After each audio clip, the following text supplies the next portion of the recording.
travers les vidéos. Mais bientôt, on va faire un direct. Je serai ravie vraiment de vous parler en direct. J'espère que vous aussi, parce que moi, je ne sais même pas ce que vous pensez. Ok. Je suis tellement contente de refaire les vidéos. Je suis tellement excitée. Vous pouvez voir, en attendant que ma période de maternité s'achève. Aujourd'hui, je voudrais parler de compter le cycle, non? Ah, je me suis rendu compte que beaucoup de personnes ont les difficultés, les femmes. Mais aussi vous les hommes, vous devez savoir que vous devez connaître, compter le cycle de votre famille. Si on veut être enceinte, ce n'est pas... Si on est dans le couple, on est dans un foyer, on va avoir un enfant, ce n'est pas seulement le devoir de la femme. On doit s'unir, c'est un partenariat, non? Donc aujourd'hui, j'ai décidé de faire la vidéo pour pouvoir expliquer comment on compte le cycle menstruel. Vous voyez, vous allez bien regarder, bien écouter en regardant surtout l'image parce que c'est très important de comprendre. Ok, mais avant ça, j'aimerais vous dire merci pour votre soutien, merci pour tout ce que vous faites pour moi au quotidien, pour nous, la team Santé Prévention. Je voudrais aussi vous inviter à partager la page, à inviter vos amis, à vous abonner à la chaîne YouTube afin de m'encourager. Euh, Si vous avez des suggestions, je reste disponible. Si vous avez des critiques, sachez que vous pouvez nous critiquer. Toutefois, dans le respect et l'amour, parce qu'on apprend chaque jour.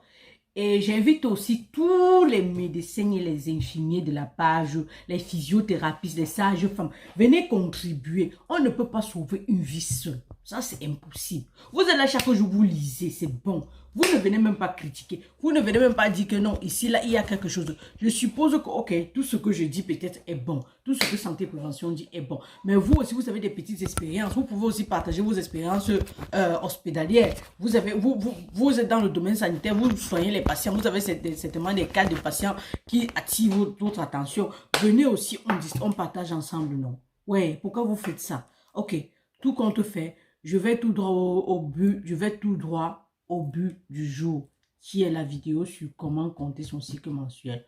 Bam. Ok, santé et prévention, nous allons sauver une vie ensemble déjà d'abord. Et here, we save lives. Don't forget. Maintenant, le cycle standard, c'est le cycle de 28 jours. Mais ce n'est pas le cycle que tout le monde a, n'est-ce pas? Le cycle de 28 jours, c'est juste un cycle de référence.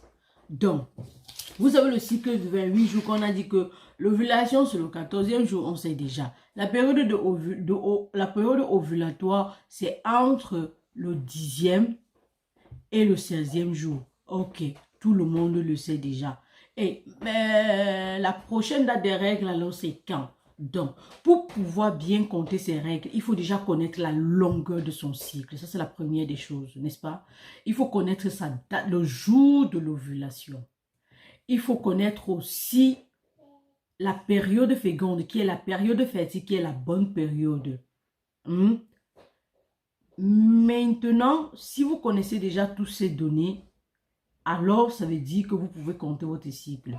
Il faut noter que, Ariel, viens, il faut noter que il peut y avoir des erreurs parce que compter un cycle, il peut y avoir décalage d'un jour ou pas, ou je sais pas, et il y a problème. Alors, vous pouvez alors utiliser la courbe des températures. Lorsque vous êtes déjà à l'approche de votre jour ovulatoire, la température augmente. Vous pouvez utiliser le test d'ovulation. Celui-là, il est tellement sûr. Mais on ne fait pas le test d'ovulation à la con parce que ça, c'est dépenser de l'argent. Déjà, ça coûte très cher.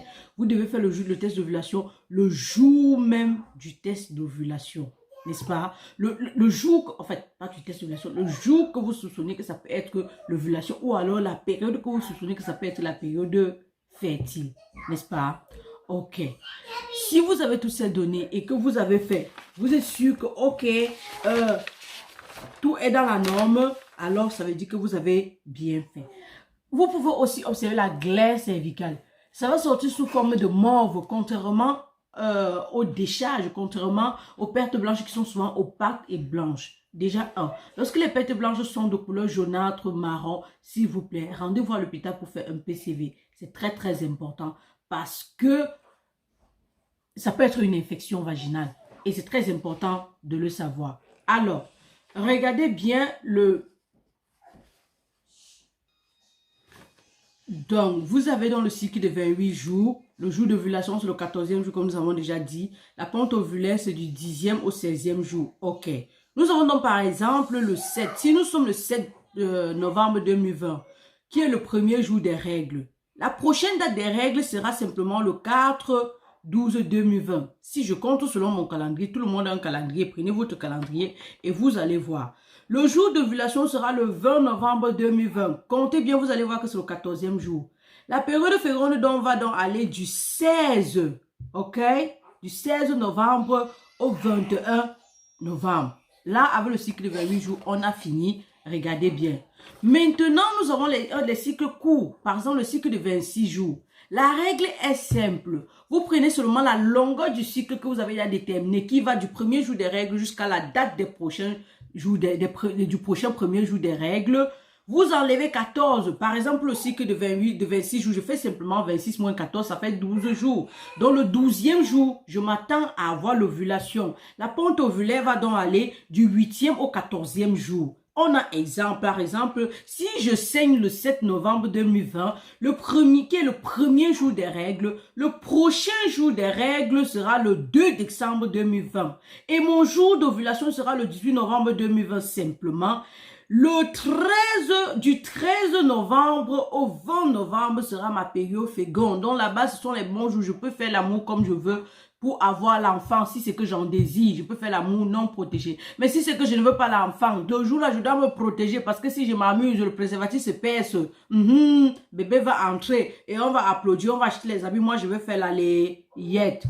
Donc, comme j'avais déjà expliqué, les autres techniques pour savoir si on est en période d'ovulation, c'est la courbe des températures. À l'approche de l'ovulation, les températures commencent à s'augmenter. Il y a le test d'ovulation qui est tellement très sûr, ok? Et il y a la glaire qui va sortir sous forme de mauve, qui va aussi permettre au spermatozoïde de monter. Si vous ne voulez pas un enfant, protégez-vous ou ne faites pas l'amour. C'est simple. Mais si vous voulez un enfant ce jour-là, faites-moi bien l'amour dans toutes les positions. Et surtout, avec toute la tendresse du monde, parce que l'enfant là doit être très beau, très beau, je répète, très beau. Ok. Et si vous savez le jour qu'il est entré et vous le faites avec tendresse, vous vous embrassez tendrement les préliminaires et tout l'enfant entre normalement. Vous allez voir, ce sera un beau garçon ou une très belle petite fille. Maintenant, prenons le cycle de 29 jours. Le jour d'ovulation, je fais simplement 29 moins 14. J'ai le 15e jour. Et la pente ovulaire, c'est du 9e au 17e jour. Je suis là, mon jour d'ovulation est entre la pente ovulaire, donc la période féconde, la bonne période si je veux être enceinte et la mauvaise période si je suis en train d'éviter d'avoir de porter une grossesse. Ok. Donc, maintenant si je prends toujours un exemple, je saigne le 7 novembre. Le 7 novembre sera le premier jour des règles. Le 5 décembre sera le prochain premier jour des règles, dont ma durée est de 29 jours. Comptez avec votre calendrier. Si j'ai fait l'erreur, faites-moi savoir. Le jour de l'ovulation sera le 21 novembre, très simplement. Et ma période féconde sera du 7 novembre au 23 novembre. Donc la période là, si je ne veux pas un enfant, je ne fais pas l'amour. Si je veux pas un enfant, je mets le préservatif ou carrément, je m'abstiens. Je ne fais pas le coït interrompu parce qu'il y a le risque. Mais si je veux l'enfant ce jour-là, alors, je me lave bien, je me parfume bien, je séduis mon homme, je l'embrasse tendrement, je fais les préliminaires si je veux, je fais ce que j'ai à faire. Mais nous faisons l'amour tendrement et l'enfant entre. Alors, bienvenue bébé. Ok. Là, on a le cycle de 30 jours. Toujours la même chose. Le principe est très simple. Je fais 30 moins 14, j'ai le 16e jour. La pente ovulaire ou période féconde est du 11e au 18e jour.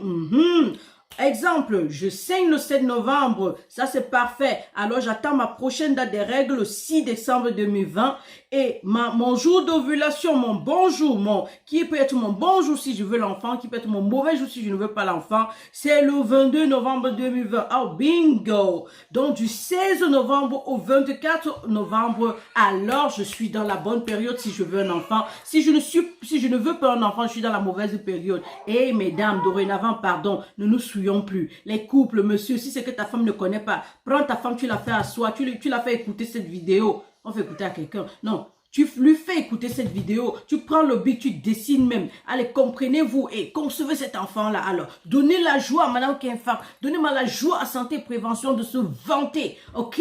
D'aider les couples à se reproduire, à faire des enfants. Ah, voilà. Aujourd'hui, si quelqu'un me dit qu'il n'a plus pas compris comment on compte les règles, je dois taper sa tête avec le jujube et l'arbre de paix. Vous avez compris, non? S'il y a un problème, s'il y a une question, n'hésitez pas à poser la question parce que je suis là pour ça. Je réponds fièrement et j'assume. J'ai été tellement ravie de vous expliquer ça. J'en ai déjà expliqué, j'expliquerai autant que possible. Alors, mes jeunes filles, ne tombez plus enceintes à la con, surtout pas. Les dames, si vous voulez l'enfant et que vous avez estimé ça n'a pas marché, achetez-vous des tests d'ovulation et cette période-là, faites le test d'ovulation. Pour faire le test d'ovulation, c'est tellement simple, non? Vous l'achetez, c'est comme, c'est la barrette. Comme le test de grossesse, vous trempez dans l'urine. Si c'est 2 bars, vous êtes en période ovulatoire, c'est le bon jour. Si vous faites l'amour, l'enfant entre. Mais si c'est pas 2 bars, vous n'êtes pas en période ovulatoire. Mais ce n'est pas pour autant dire que vous ne fécondez, vous n'ovulez pas. Ça peut être votre conjoint, alors amenez-le à l'hôpital pour qu'on fasse le test de son sperme parce qu'il peut être azospermie. Oh mon gars, tu peux aussi avoir le problème. Hein. Le problème, c'est pas toujours la femme dans la conception. Santé prévention, nous allons sauver une vie ensemble. C'était Madame Kenfak. À nous revoir la prochaine fois. Merci, bisous, partagez et abonnez-vous. À nous revoir la prochaine fois.